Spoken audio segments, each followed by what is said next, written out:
Now I know what you're going to say. Kathleen, didn't you tell me to always use medically accurate terms when referring to the genitals?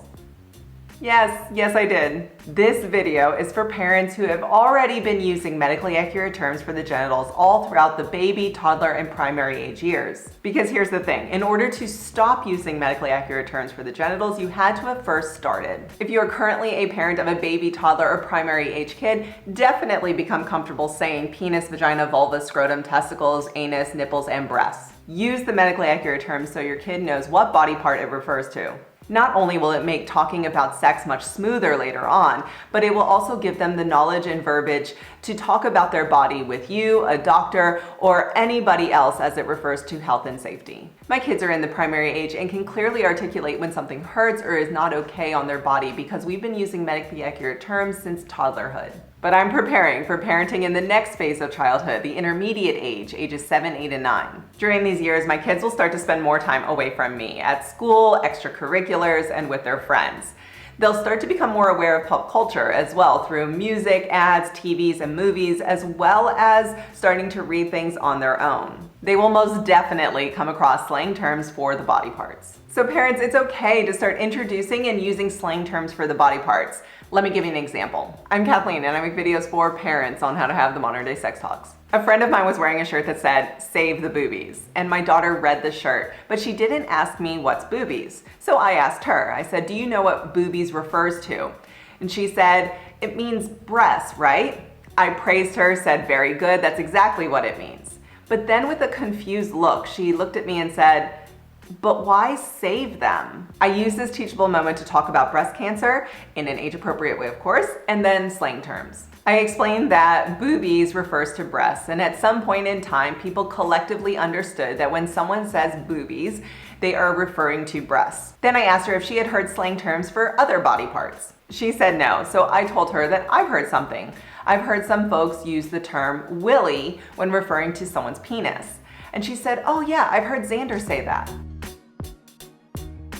Now, if you don't have a friend wearing a Save the Boobies shirt that can help you get this talk started, a great way to start introducing slang terms is by mixing it up between medically accurate and the slang terms as you start to talk about the coming puberty changes. You probably even do this without realizing, saying period instead of menstrual cycle or saying balls instead of testicles.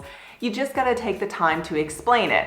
For example, balls is a slang term for saying testicles. It's a very popular slang term because the testicles look and feel like two small balls. Ball sack is a slang term for the scrotum. And as a person starts to go through puberty, they may start to notice hair growing on their ball sack, which is a slang term for the scrotum. Very good. Do you want to take a look at a book and see where the testes and the scrotum are located? If you ever hear or read a slang term and you're not sure what it means or what it refers to, come and ask me because not all slang terms are acceptable to use.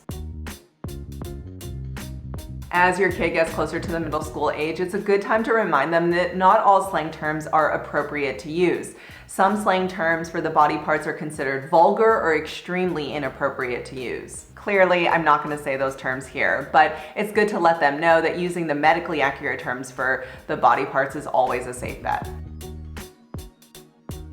Currently, I am parenting a toddler and I am in the thick of it. I am constantly parenting and teaching them basic life skills. But eventually there's going to be a shift coming into the teen years where I'm more so mentoring them rather than this heavy-handed parenting. They are still learning and understanding the consequences to their words and actions, and I am there to help and guide them. But then there will be another shift coming into young adulthood where I'll move into more of a friendship and advisor role. They will now be making the majority of their own decisions, and my aim will be to offer support, guidance, and perspective that they can then mull over and either utilize or not. I am no longer telling them what to do and how to do it the way I am currently parenting my 3-year-old. As parents, making these parenting shifts can be hard because we are in that parenting role for so many years. Therefore, thinking about using slang terms with your kid for the body parts can help you in mentally preparing to make this parenting shift. Because it can actually be quite fun to explain some of the slang terms in the music that they've been hearing or they are currently listening to.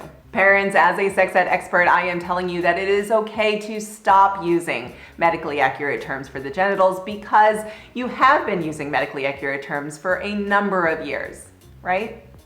Parents, feel free to share your opinion on this. Let me know what you think about using slang terms for the genitals with your intermediate age child. Leave a comment below. I'm Kathleen, and I'll be back next week with another video.